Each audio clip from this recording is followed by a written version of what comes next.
Let me ask you a question, Nitinji. We all know your public personality. We know that you are one of the senior most cabinet ministers. You've been national president of BJP. You've been in the media very frequently.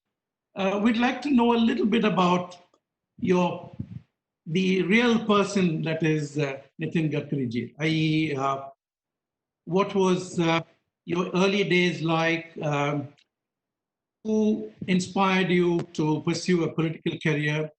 We know that you did your MCom and LLB at the Nagpur University, and you were what Wikipedia refers to as a social entrepreneur, a businessman, an industrialist, and a social entrepreneur. And then we also know that you were a student leader, Akhil Bharatiya Vidyarthi Parishad, and Bharatiya Yuva Morcha and the like.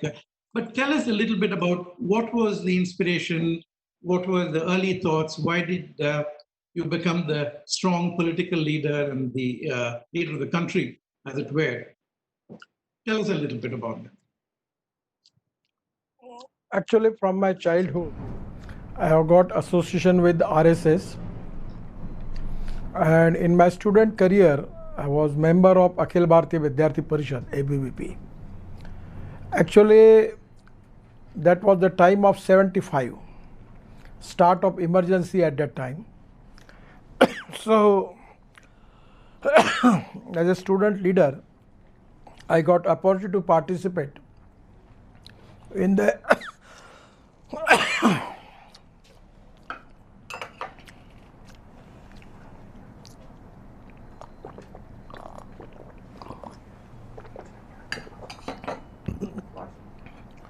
into the agitation against emergency.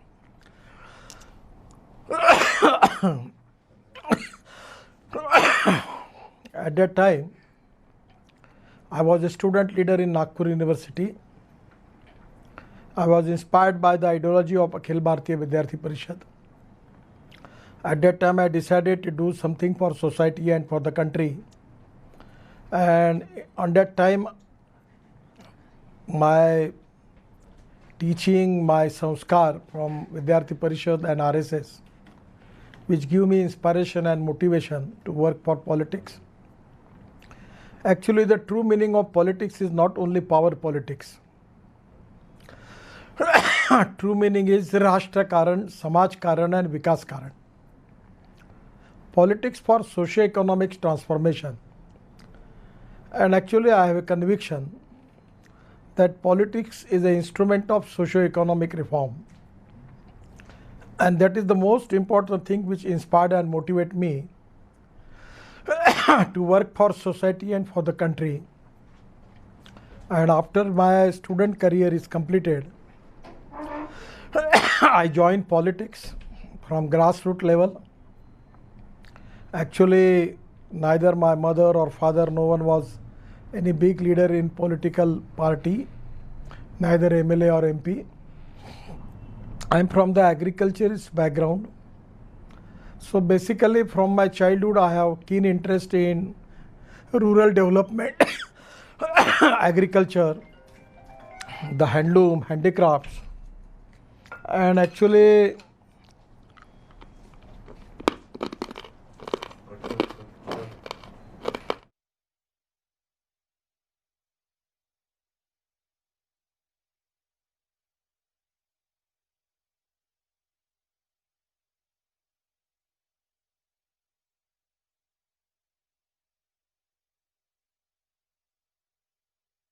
I'm sorry. At that time, I inspired and motivated by the socio-economic thinking that the politics is the instrument of socio-economic reform. So I never select politics as my career. And now I am happy. Only my mission of my life is I am not sadhu or sannyasi. I have to protect my family, my child, my children. I have responsibility of my family. But after that, I feel that The whole country is my family, whole society is my family. The educationally, socially and economically backward community, their poverty, that inspired me to do something for them. I am now, actually previously I was chairman, but is a trust which is, I'm a founder for the trust. We are now having 1300 Ekal Vidyalaya in the tribal area. 950 teachers are working and 18,000 students are in the education. The schools are not in the city area. The maximum schools, 90% school are in Naxalite belt area, that is Gadchiroli, Sironcha, Etapalli, Aheri, Medghat. Tribal part of the Vidarbha where I am doing this work. Then I am working for medical health services, Deen Dayal Sansthan. I have already done heart operations, more than 10,000, helping to poor people. We are now have lot of big track record of social services as far as the health sector is concerned. Then I am working in organic farming, water management, water conservation, biofuels. Then for the benefit of farmers, I decided to start sugar mill. That was a very economically non-viable project. But now we are succeed. We are making lot of products from that. We are making ethanol, power, detergent from the sugar. Then we are making bio-CNG, making distillery, ethanol, then rectified spirit. We have a lot of diversification in it. Presently, I don't have any relation with business. Neither I am an industrialist nor I am any entrepreneur, but I am a social entrepreneur. And actually I am known for Mumbai-Pune Express Highway, Worli-Bandra ceiling project, 55 flyovers. But actually I am working in the rural agriculture area. We have I am a chairman of a trust named as Agro Vision. Every time we have 4 days exhibition, 3 to 4 lakhs people visited there, 40 to 50 workshop we have taken, and try to skill the agriculture farmer particularly, that how they get more production from the land, how they can reduce the production cost, how they can increase the productivity and reduce the expenditure cost. So we have sugar cane, then we are working in, now we have my children, my boys are, my 2 sons, Nikhil and Sarang, they are looking after it. We have one project. We are supplying 20 container of vegetable to Dubai. He has got his big export. So his office is also in Dubai, but they are low profile and they are never take advantage of my name and anything. So we are very low profile on it, and he is doing good business. We are in oil, spices, then oil, then petroleum also. His presence is there. But I have a lot of doing. I am a social entrepreneur. So I am basically working in for upliftment of the downtrodden, and that is the mission of my life. So this is the idea about me, and Contribution, Nitin ji, and the trust in particular. Ekal Vidyalaya has a chapter in Dubai. Some of us have adopted schools in India. Some of the leading NRIs here, and it's doing great, amazing work. I was also interested in what you mentioned, that you are basically an agriculturist, and you mentioned about agriculture and the contribution. It's 70% of India's economy. That's where I was happy that your ministry, MSME ministry, is now going to also encourage agro MSMEs, focusing on agri-processing, that entire, as they say, from farm to fork supply chain. Dubai, as you know, Dubai ports have invested in cold storage and logistic facility in that respect. And so there is significant amount of interest because food security is an important agenda item here. And so the food sector, the agri sector in India, especially, we have one of the highest productions of wheat and rice, etc., which comes to Dubai as well. So I wanted to know what role NRIs can play. We can do fundraising, we can invest in specific projects in the agro. So what are your thoughts? What are your plans? Presently, the Indian economy is the fastest growing economy. But unfortunately, because of this coronavirus, we are facing strong economic challenges. We need to fight with coronavirus. At the same time, we need to fight economic war. India is a huge market. The skilled manpower is available. Raw material is available. Technology is available, and our production cost is comparatively very low. Now in the world scenario, the world is now very much keenly interested to deal with India. Fortunately, you know what are the situation happening into the world scenario. Majority country in the world, they want to deal with China. So this is the blessing in disguise. We can take the advantage of it. For that reason, we need to reduce the production cost, improve the quality. And for that reason, we need upgradation of the technology. And at the same time, we need foreign investment in our MSMEs. Now, as compared with the world, the insurance economy, pension economy, and share economy, stock exchange economy, India has got huge potential. We have now already formed fund 50,000 crore. The MSME, those who have track record, particularly good bank turnover, good GST record, good income tax record, good export record, and having good profits, we will make a scheme for them that we will make the rating of the MSME, and that MSME we will add 15% equity from the government side, and that MSME will approach to capital market. The idea in our mind is to make a MSME stock exchange. In the stock exchange, there will be MSME stock exchange. I am telling you, lot of MSME have good export. And now we change the definition of MSME.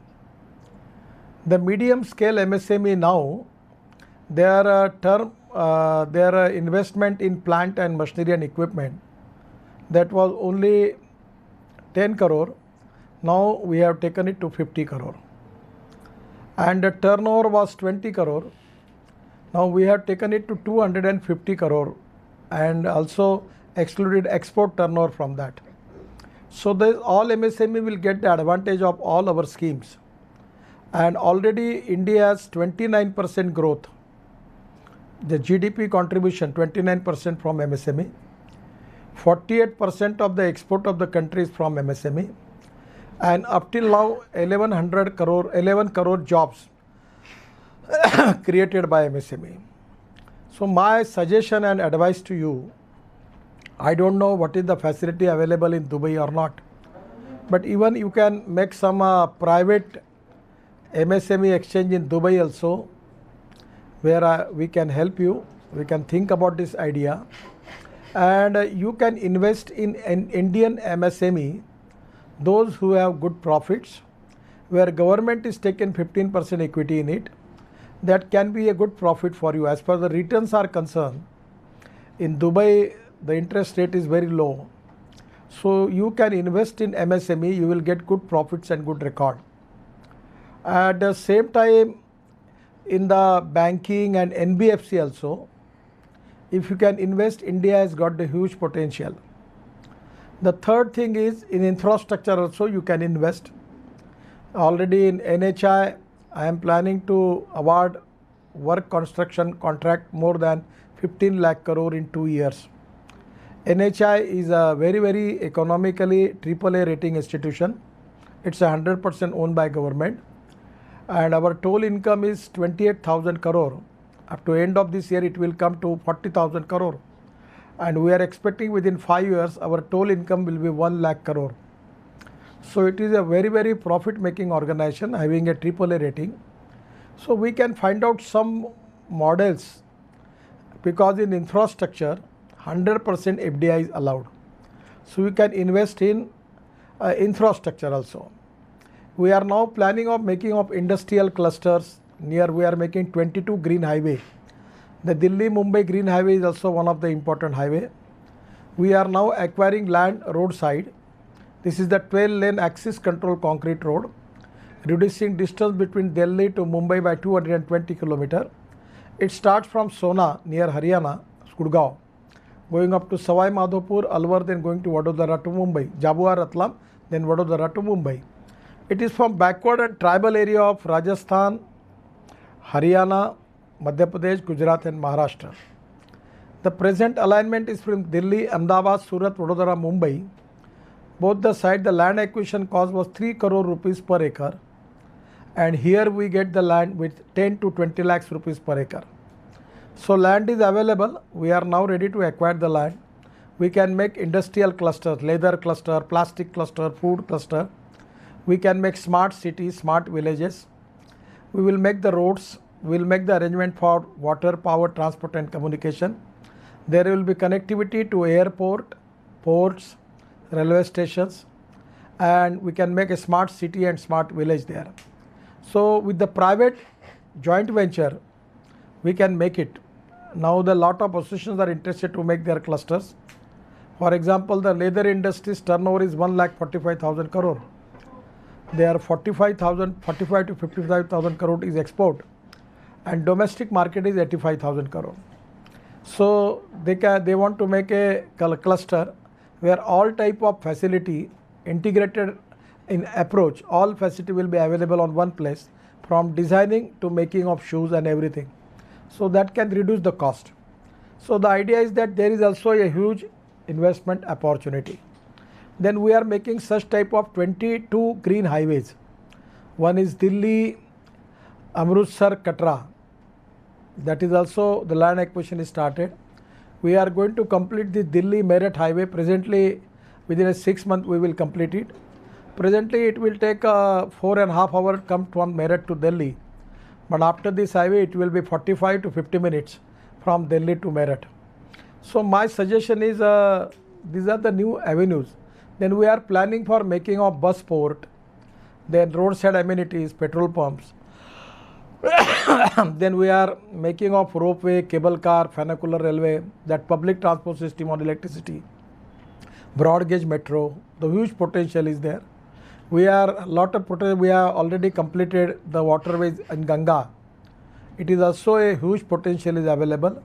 So these are the infrastructure project where a lot of opportunities are there. So my suggestion is, yes. Very important initiatives, much needed for the country, and taking specifically the 50,000 crore MSME fund of funds, we'd like to start working on a fund here, which can channelize enough, which is regulated, channelized into your fund of funds. We'll work on initiatives like that with the support of your ministry. We will also, you mentioned about roads. That story is very well known. You have created amazing infrastructure in the country. What the question that often comes to our minds is, in our own district, in our own state, and you have the Gram Sadak Yojana as well. But the roads at the state level, the state highways, are not of the same quality, have not been upgraded. So is there a plan to work with the state governments, support them, because National Highways Authority has a lot of experience, expertise. How do you improve the quality of roads other than the highways? Actually, when I take as a minister, there was 96,000 kilometer national highway was there, and 40% of the traffic of the country was on this 2% of the road. So now we increase it up to 1,48,000 kilometer. In Bharatmala, we are working on 24,000 kilometer. And now there is a file. We need approval from the Prime Minister. If we get it, we can make it up to 2 lakh crore.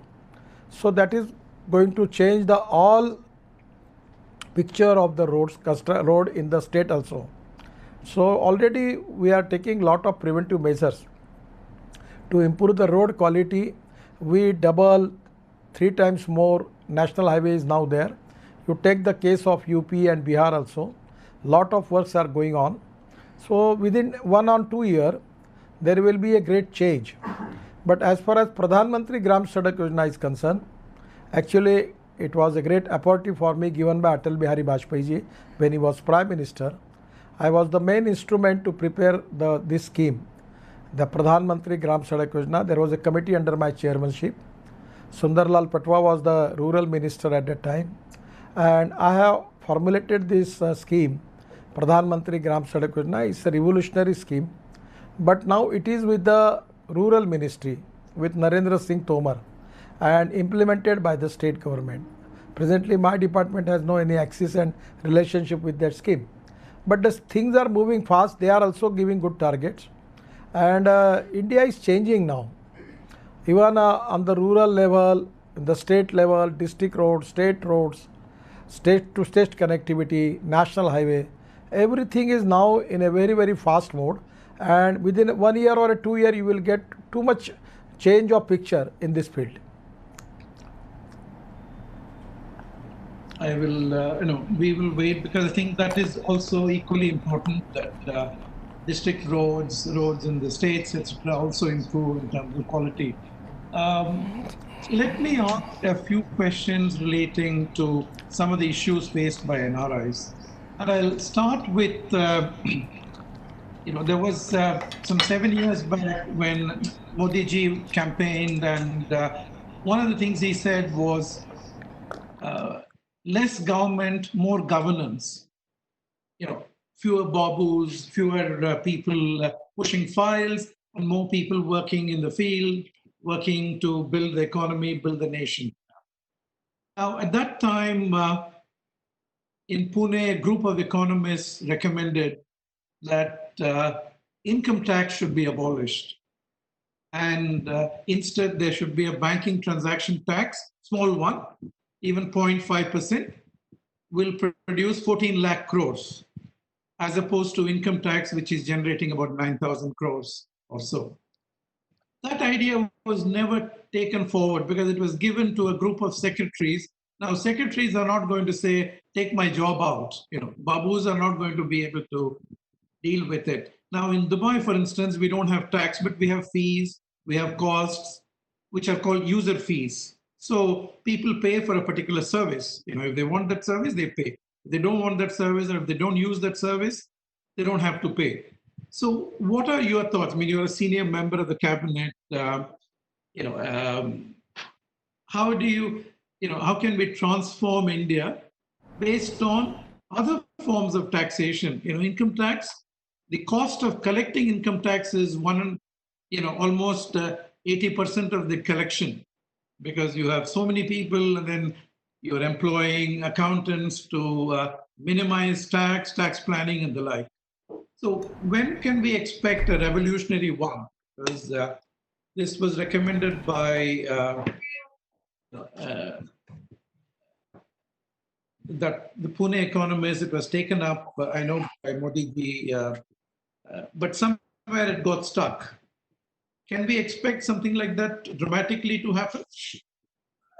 Already under the leadership of Prime Minister Modi ji, we have taken a lot of decisions related to the economic reform. Already in ease of business, the World Bank is already has increased our rank number, because it is already we are taking a lot of decision for reform. Now e-governance is now in the full speed in progress.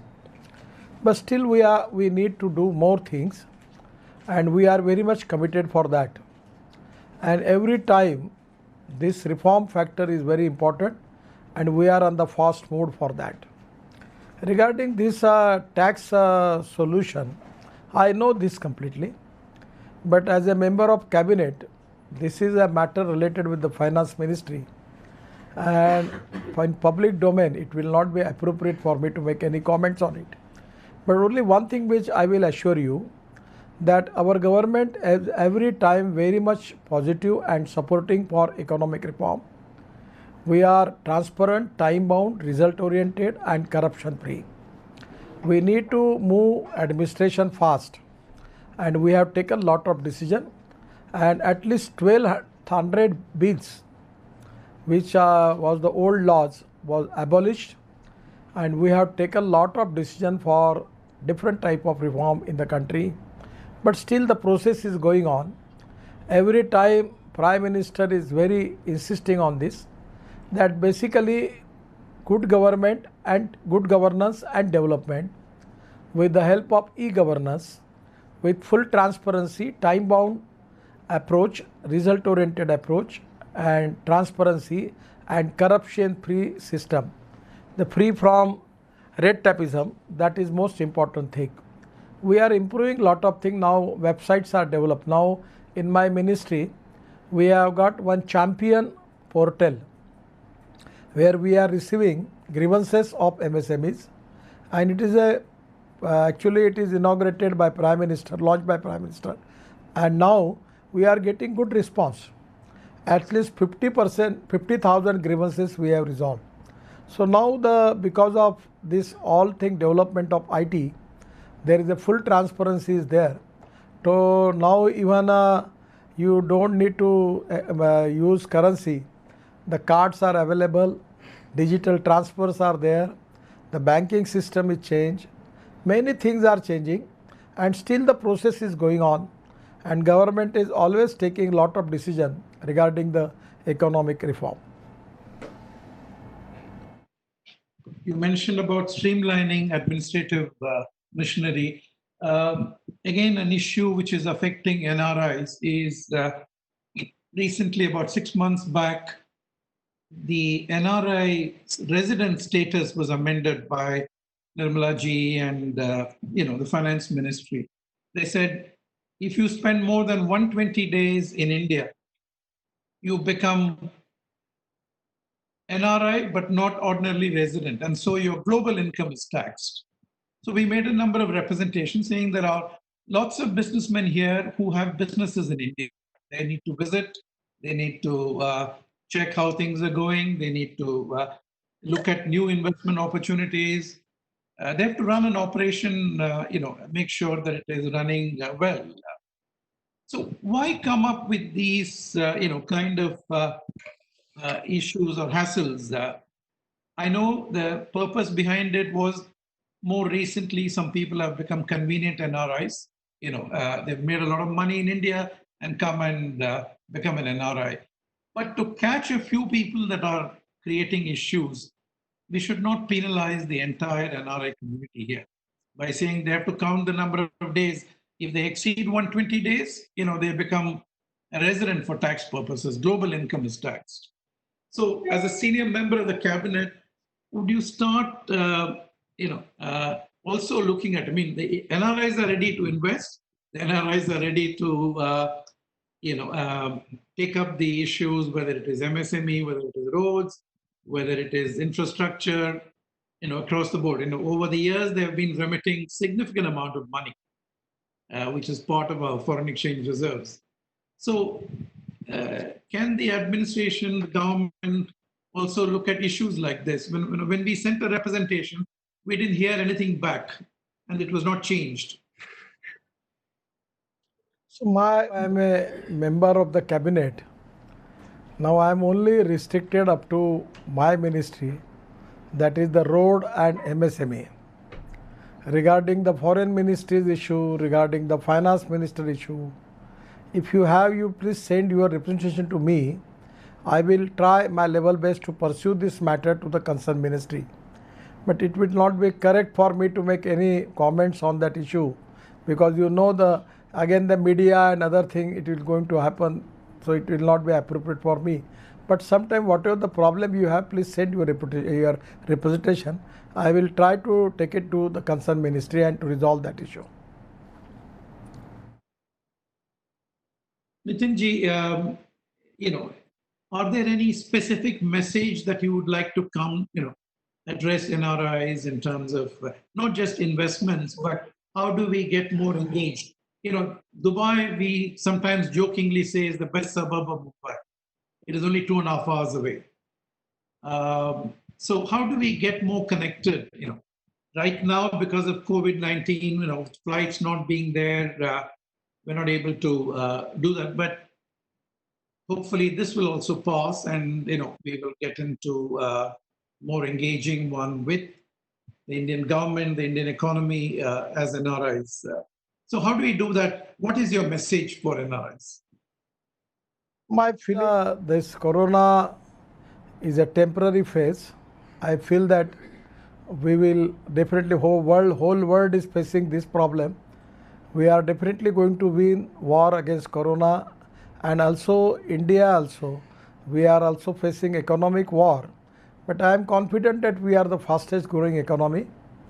Our presence on international level is very important.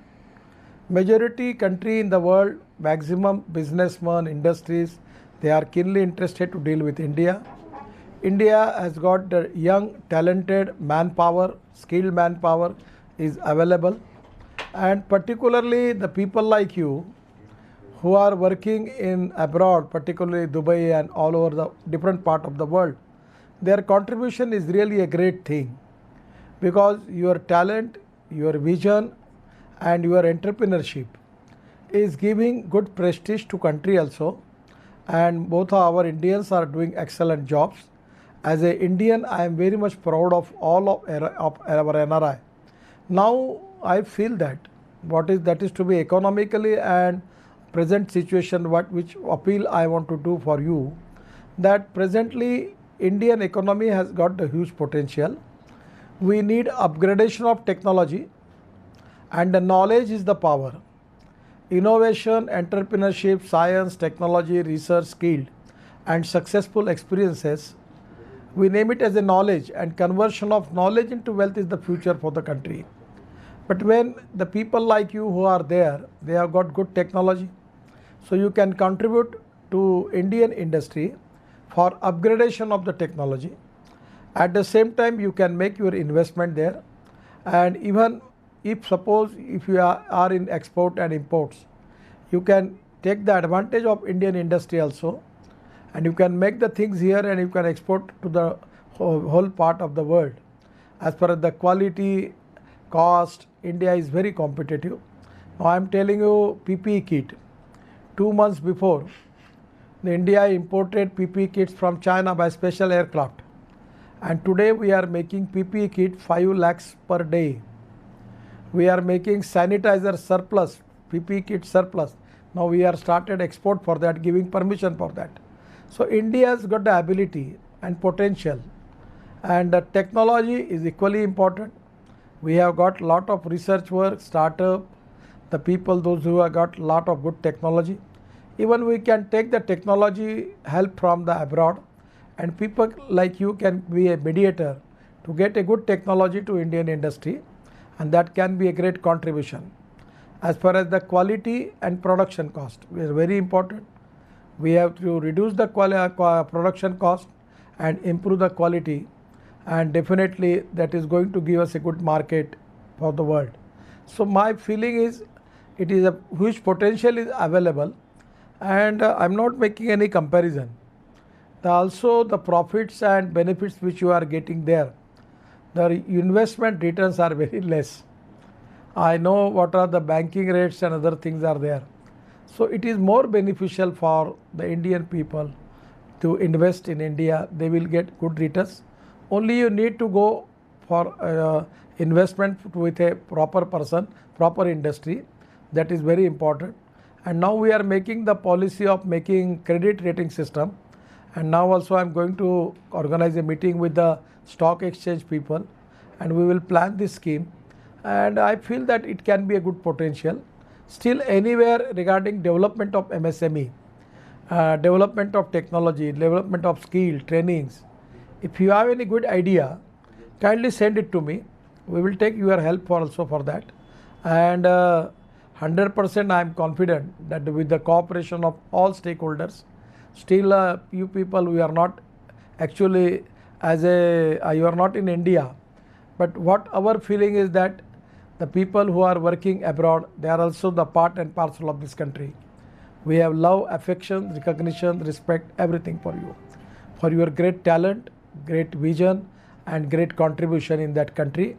That is also a great pride for the country. So any type of new cooperation, new joint venture, new technology regarding investment, anything regarding development of MSME also, anywhere, whatever in my purview, in my ministry, whatever proposal you have, please send it to me. I will 100% positive try to do it. And again, I am giving my best wishes to all of you. Be safe. Today, this is the problem not for India, but for Dubai also, for whole world also. So be safe. Take the necessary precaution about yourself. That is very important because life is most important. I am giving my all best wishes to all of you for your good future. Thank you very much. Namaskar. Thank you. Thank you, Nitinji. Yeah. We've got one question from one of our members. You mentioned about PPP kit and India start producing. In fact, India has also been supporting the UAE by sending hydrochloroquine medicines and in terms of sending doctors, nurses to support the healthcare system here. So the question is, why can't we invest more in healthcare infrastructure along roads, create medical infrastructure? For instance, we keep seeing that Delhi hospitals are getting full. In many cities, the hospitals are overflowing. All kinds of issues that have come up. Why not, similar to resorts and everything else that you're creating, create medical infrastructure across roads, across, which have good access, good transportation, good connectivity. So this was a question from one of our members. You are absolutely correct. Of the same opinion. Now we are giving permission to private industry also for making of medical colleges, paramedical courses, institutes. Then we are making for medical devices. We are now planning to start 4 to 5 medical device park. One of the park in Visakhapatnam is now doing excellent job. Then we are also in pharmaceutical bulk pharmaceutical raw material. For that purpose, we have planned a new policy by which we don't need to import from anywhere. Then already in health services, we are encouraging. We need to actually accelerate the speed because it is the time that there is lot of potential is there. And we are on the same line and we are trying to develop. At the same time, Ayurveda, Yoga Vigyan is also developed. The wellness centers are there, Panchakarma and other thing. Then homeopathy, Ayurveda, naturopathy is also, there is a lot of attraction from the whole world.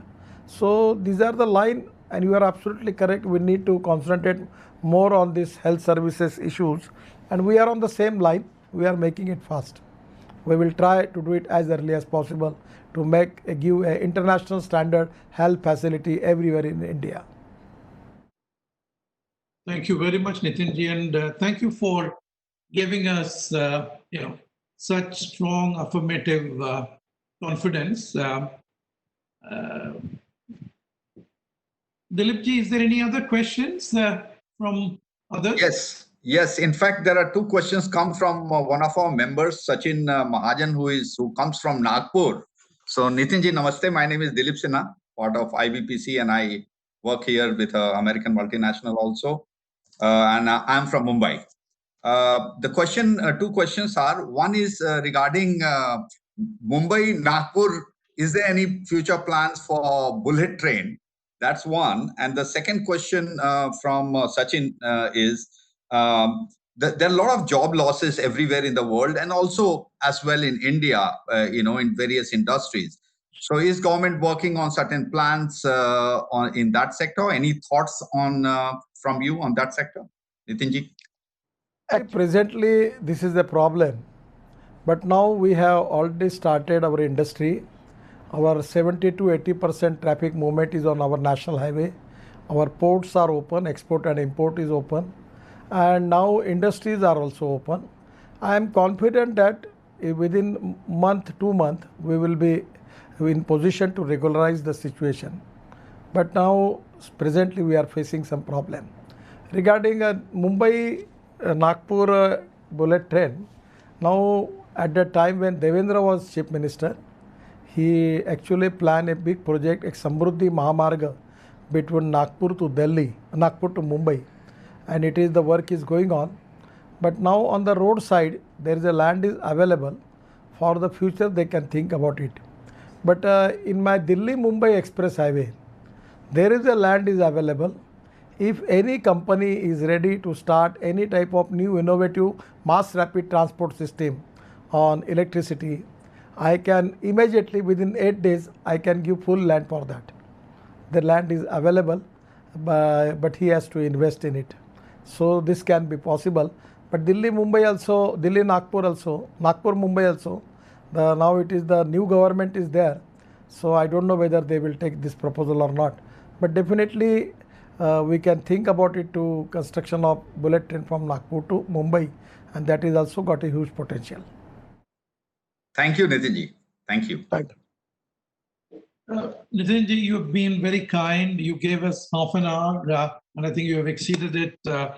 You've been very kind to take all our questions.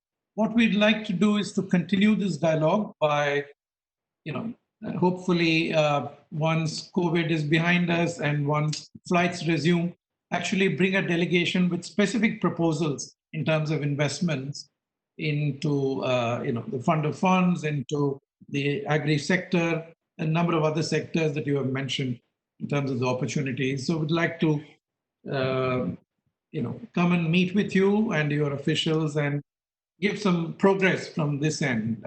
So thank you once again. Really appreciate that. Namaskar.